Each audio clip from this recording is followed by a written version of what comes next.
একাকিত্ব এটি সবসময় কষ্টের হয় না। কিছু কিছু একাকিত্ব নিয়ামত। রবের জন্য যে একাকিত্ব কখনো কষ্টের হয় না। হৃদয়টা ভেঙে আর চুরমার। কোথাও কোনো আশার আলো নেই। চারদিকে ঘুটঘুটে অন্ধকার। কোথাও কেউই নেই। জায়নামাজে বসে অশ্রু ঝরাচ্ছি। সে অশ্রু এসে সান্ত্বনা দিচ্ছে, হে ব্যথিত হৃদয়, কষ্ট পেও না। তোমার রব সব দেখছেন।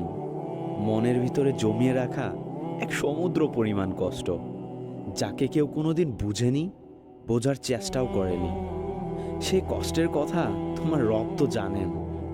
তিনি তোমার সহায় হয়েছেন বলেই তো একাকিত্ব দিয়েছেন, যাতে তোমার কষ্টের কথাগুলো তোমার রবের কাছে বলে হালকা হতে পারো। তোমার দুশ্চিন্তার কথা রবকে বলে নিশ্চিত হতে পারো। হে ব্যথিত হৃদয়, তুমি কি জানো না তোমার রব যে অসম্ভবকে সেকেন্ডের ভিতরেই সম্ভব করতে পারেন?